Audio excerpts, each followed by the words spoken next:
Hello, everybody. So here's what I'm going to do now. I'm going to go through the several scripted objects in the quiz 7 object that I placed all around the virtual world and just explain what each of the scripts do. So I'm going to start with the very first one that is called 01. That's what you should start with. A 01 simple touch. And let me show you what this does. This one is very simple. If you just click it, it just prints something here. Hi there, and then it says my name. If you click it, it will say your name. So it prints 3 lines, with stars, and then hi there, and then the name, and then another line, right? So it just does, that's what it does. So let me show you how this script works. So let me edit. So go here, edit, and again to the content tab. And there's the script there called touched. So let's open that. So I'm going to explain how this maps into the things that you already know from the computing machine, right? So one of the things that I told you in the last week was the scarce concepts, right? So the first very important concept of algorithms and programming is the idea of sequencing, right? So the program starts executing somewhere. And in the computing machine, it started on the top, right, on line 0. But that's not always the case. In fact, in high-level languages, which is the ones that we are starting to explore here, things don't necessarily start at the top. They can start somewhere in the middle, or they can start in several points in the text file. And I will explain a little bit more on Thursday, and lecture on Thursday. But let me explain how this language is called LSL, how the sequencing actually works. So you'll see some keyword default with curly brackets. Let me just warn you that the high-level languages are very unforgiving, and computer languages in general are very unforgiving with respect to the syntax. That if you forget a curly bracket somewhere, things will not work, and typically the error messages are also not very useful. So, if you get some errors when you compile this, chances are that you're either forgetting a curly bracket or forgetting a semicolon. But anyway, so you have this default, and then some curly bracket here, open curly bracket, and then that matches with that end over there. So this is a whole block from here to here. And then what we have here are sort of blocks of code. So you have a block of code called state entry, and another block of code called touch start. So let me explain how this works. So the way that these scripts work is that they are associated with these objects in the virtual world. It's the virtual software is the one that runs these scripts, right? And so it's running and waiting for things to happen to these objects. So the protocol is like this. The first thing, when you create a script, or when you recompile a script, or you edit and then you save it again, the first thing that gets executed is whatever is in state entry. So it's these lines of code are the things that are executed first. It's sort of an initialization. This happens only once when you, if you edit and then save the script, this is what happens. Or when you reset the script. When you reset the script, this also happens. And then from then on, the virtual world starts, is sort of idling, waiting for things to happen to the object, for, people to click it, or for a timer, or for messages to arrive, or something like that. So this is sort of an event-based model of programming. And in this particular case, the event that we are waiting for in this object is the touch event, is when somebody clicks this object. So when that event happens, when somebody clicks this object, then this piece of code, this block of code runs, right? And so in this case, what's going to happen is that we're going to print out, and this is how you print out, is this with this called function LL whisper. So we're going to say something, but in low voice, so that it's only within a 10-meter range of where we are, where the object is that can listen. So we say LL whisper, and then we say this is 0, is channel 0, means that it's the public chat channel. There's many channels in this world. So the 0 is the public chat that everybody can hear. And then what follows from here is the message that we want to print out.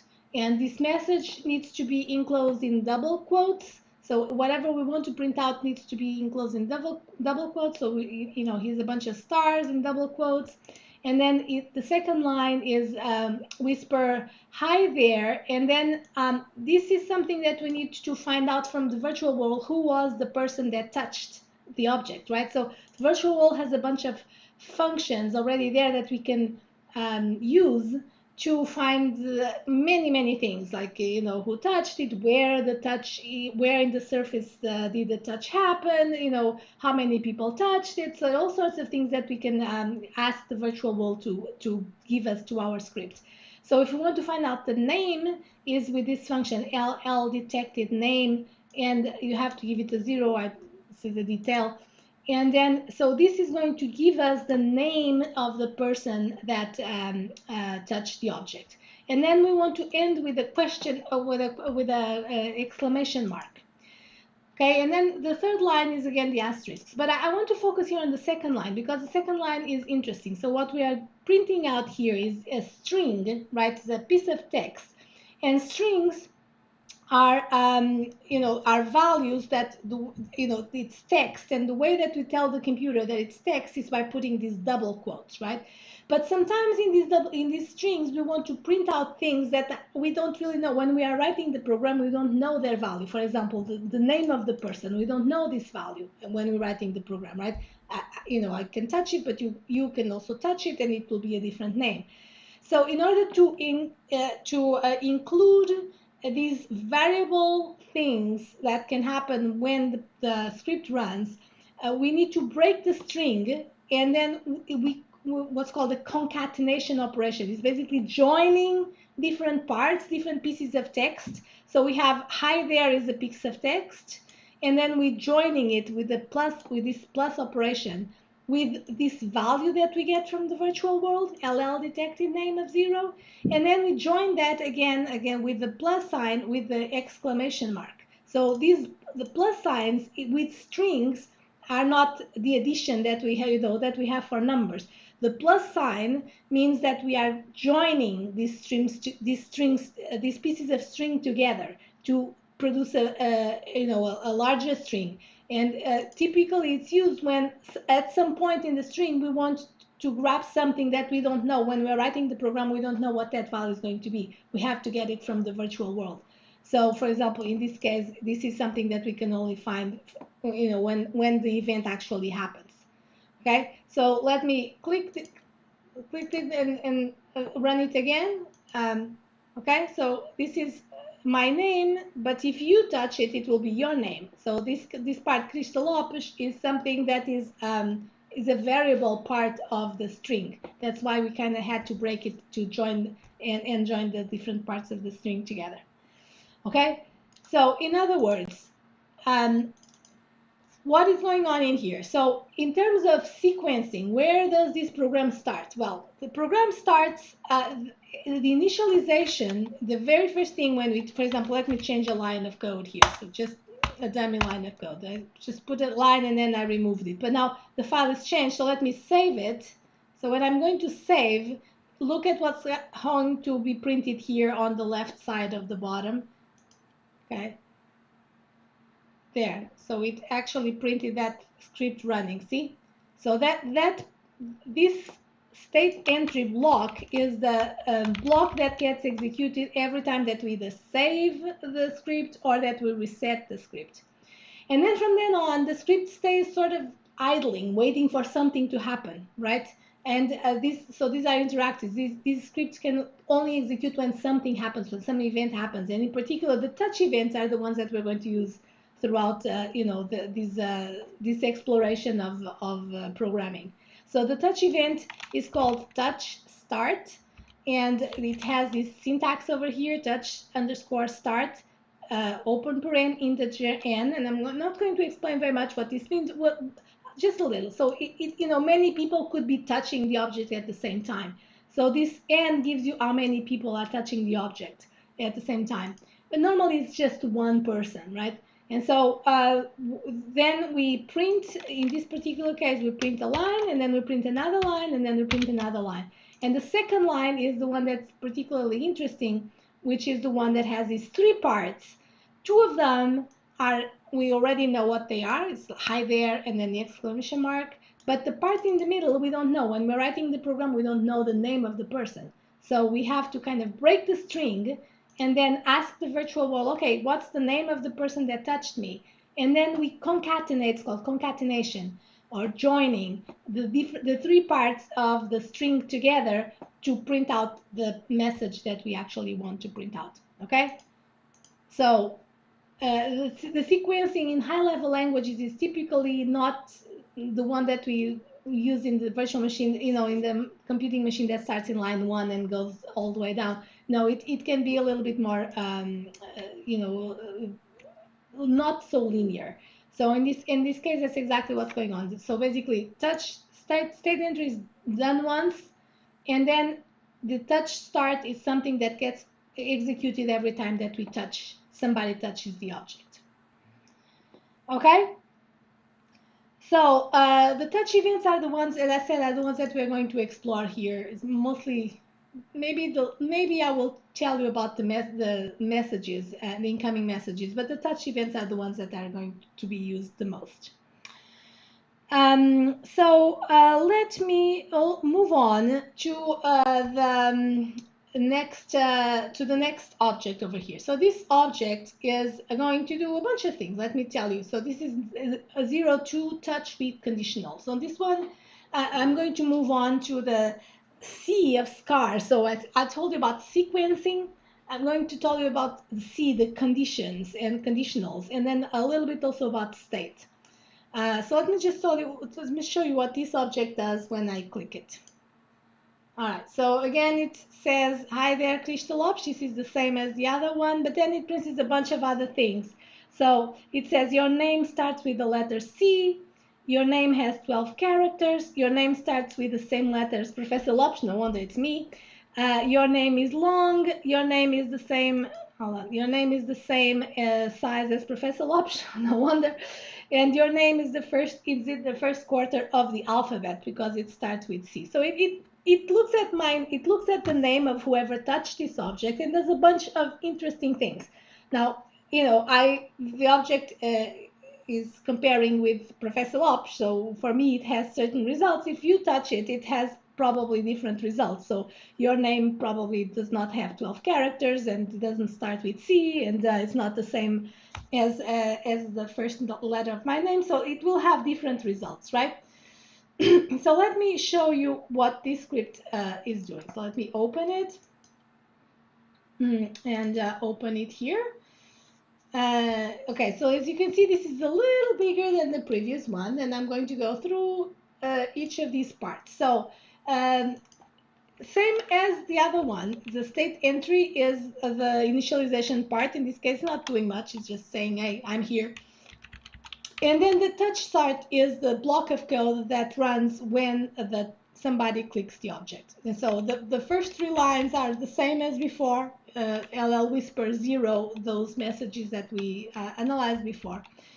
And now there's all sorts of interesting things. So the LL detected name of 0, which is to ask the virtual wall to give us the name of whoever touched the object. The way that what's going on in here is that I am assigning with the equal sign. I'm assigning the value of whatever the virtual wall gives me to a word here in this block that's called name. Okay, this is something. This is part of the state, local state. So remember when I talked about state in the algorithms and in pseudocode, and that you use to store the state in memory. That's sort of what's going on in here. So these are values that are stored in memory. But in high-level programming languages, instead of us saying in which location this goes, we use names, which is great. We use names of just labels of things. So we say name, okay? And this is going to be stored somewhere in the memory, but we don't care. It doesn't really matter. All it matters that now we call it name, and whenever we say name, all around here, for example, name here refers to that memory location where the value was stored. Okay, so it's a little bit of magic that happens.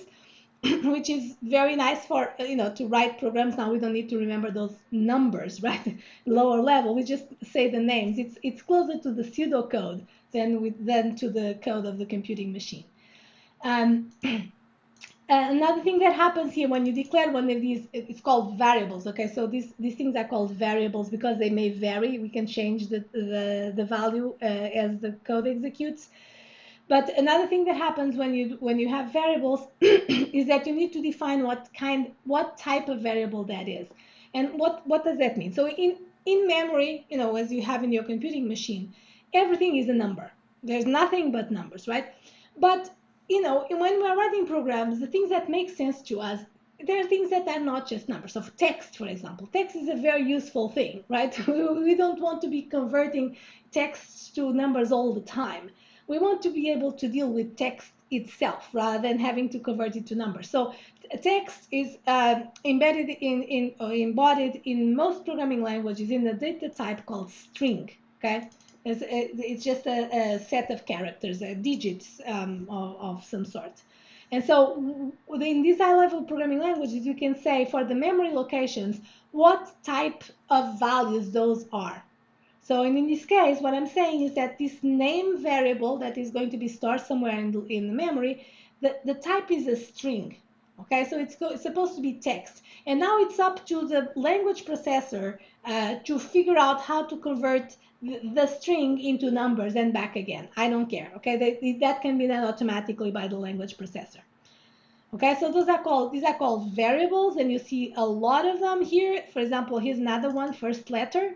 So we got the name. We asked the virtual world, okay, so what's the name that the person that touched me? And now I'm going to get the first letter of the name. How do I do that? So the name is a string. Again, the virtual world helps me here. So I asked the virtual world, hey, get me the substring of name that starts at index 0 and ends at index 0. So basically, it's the very first character of the name. Okay, so that would be the first letter, which happens also to be a string. It's a text type, right? And then I can finally say, okay, your name starts with the letter, and then I say the first letter, right? So that's what that message that you saw. Your name starts with the letter C. Okay, I print here the variable that I got from asking the virtual world to give us the first the substring at 0, 0. Okay, so moving on. Another thing that we can also ask the virtual world to give us is the length of a string. So if I have the name, which is the name of the person who touched this object, I can ask, give me the length of this string, right? And so now I know, for me at Kristalopsh, the length was 12, right? That was 12 characters in my name. So here's the length, and then I could print, your name has length characters, right? So that was printed there. An interesting exercise, how now that you know the length and that you know how to get, the different characters of a string, what kinds of things could you do to get, for example, the last letter of the name instead of the first? So the first one is here with the index 0, 0, right?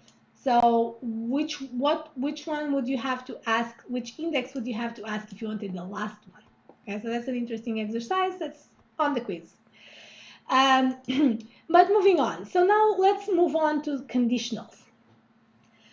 We've seen conditionals in the computing machine. We've seen it in the pseudocode. I talked about it. So conditionals are absolutely fundamental concepts in programming. And it's this idea that you test if something is true. And if something is true, then you do something. If it's not true, then maybe you want to do something else. So for example, in here, here's what I'm testing. I'm testing if the first letter that I got here, somewhere here, the first letter, I'm testing if this first letter equals C. And the way that I'm testing, this is with double equals. It's equals equals. And let me just explain to you, this is a very common idiom in lots of programming language, high-level programming languages, that there's a difference between the single equals, like here, for example, which is an assignment. It means that first letter gets the value of LL substring. Okay, a single equal means an assignment statement. It's just the left side gets the value of the right side. Okay, it's that the little left arrow that we use for the algorithms, the pseudocode. The equals means that it's a test. Okay, so we are checking whether the first letter equals C. Okay, this is sort of the equalities test. It's like, is this equal? Okay, so this is very different. So it's important to understand the difference between a single equals, which is an assignment statement, and a double equal, which is a conditional, an equality test. So in here we're checking whether the first letter is the capital C, which is my first letter. And then if it is, then I print out your name starts with the same letter as Professor Lopes, right? And then if it's not, then I don't print out anything.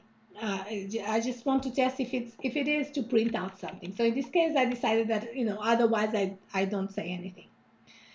So this is the simplest possible conditional. It's just a conditional that just tests if something is true and does something if this is true. All right. Now let's move on to another conditional that it tests if something is true, and if it's true, it does something. If it's not true, it does something else. So here's what we're going to do. So we test whether the length of the name is less than 10. Okay. If it's less than 10, then we say your name is short. If otherwise, so meaning if it's greater or equal than 10, then it says your name is long. Okay, so this is two things that the messages will be different depending on who you are and how long your name is, right? If your name is less than 10, it prints your name is short. If your name is greater or equal than 10, it prints your name is long. Okay, so this is an example of a typical conditional that has, it's called a true clause conditional. It's a true, it tests something. If it's true, then it does something. Otherwise, it does something else. And this is done with if, the keyword if, and then the keyword else. All right? Okay, moving on to more complicated conditional. So in here, I am asking the virtual wall just to help me count the length of my name, Krista Lopes, because I'm lazy. I could just have counted it myself and just say Lopes length equals 12 or whatever, but I just asked, the virtual wall to count it for me. So this is the length of my name. And now I am going to say, I'm going to compare the length of the person who touched this, right? The length of the name of the person who touched the object with the length of Professor Lopes' name, right? If your length is smaller than my length, then I print your name is shorter than Professor Lopes. Otherwise, I do another conditional. If it's the same, if they're either equal, I say your name is the same as Professor Lopes, same size as Professor Lopes. Otherwise, which means that your name is bigger than mine, then I print out your name is longer than Professor Lopes. So this is a case of a conditional that actually it's a chain of alternatives. And I told you about alternatives also in the scarce concepts, right? Alternatives is that there may be many alternatives. There are three alternatives when comparing two things. Either one is smaller than the other, or they are the same, or one is bigger than the other. Right, so this is how you express alternatives in this high-level language, which is very similar to how you express alternatives in a lot of languages. It's basically, sort of a chain of if this is true, do something, else, meaning that is not true, then we test another thing. Is this equal? Then do something else means that in last resort, if neither one of those things is true, then we do this third thing here at the end. Okay. And finally, here's another longer chain of alternatives. I'm checking whether the first letter of your name, of whoever touched this object, in which part of the alphabet it is. So I'm dividing the alphabet into two blocks, like A to F, G to M, N to S, and then the rest, T to Z. Okay, and the way that I'm asking again the virtual to help me, OS regular expression is matched. So it means does the first letter match any of these? Okay, from A to F. This is a regular expression thing. I don't want to get very much into details in here, but it's just what this means is that is the first letter between the interval from A to F? If so, if this is true, then you print your name is in the first quarter of the alphabet. Otherwise, if it's not, then I'm going to test if it's in the range between G and M. Okay? And if so, then it says your name is in the second quarter of the alphabet. And if not, if it's not true, then I'll test again. Is it between N and S? And if it's true, then it says it's the third quarter of the alphabet. And finally, if that none of these things are true, then I print your name is in the last quarter of the alphabet. Okay, so what have we learned here with these two objects, with these two scripts? We've learned sequencing, what gets executed when, right? We've learned state, local, in particular local state. State are these variables, these names in high-level languages. They are given by these names that are associated with memory locations, and we don't need to remember which memory locations they are because it doesn't matter. For us, it's better to use names. And the interesting thing, I don't think I showed it here, but these variables can change values as we go along. That's not what's going on in here. These variables never change. We just initialize them to something and then they never change. But I will show you next some examples of script where these variables change values as we go along. That's just like the memory locations of our computing machine. And the final thing that we learned here in this video is conditionals. So again, we've seen conditionals in pseudocode. We've seen how they look like in the computing machine with those compares, and in here in these high-level languages, almost all high-level languages have the if keyword and the else keywords. To denote this idea of conditional. If something is true, then do something else, right? And you can chain them, right? So if something is true, do this. Otherwise, if something else is true, then do that. Otherwise, you do that. So you can chain them, for arbitrarily long chains of conditionals like this. All right, so these are some of the important concepts that I already covered. I told you that the scarce concepts cover pretty much a lot of things in programming languages, in things that we do with programs. We've seen how they look like in pseudocode, in the computing machine, and now we see how they look, at least the local state and conditionals and sequencing, how it looks here in this high-level language. Okay, so I will stop this video here. The next video I will talk about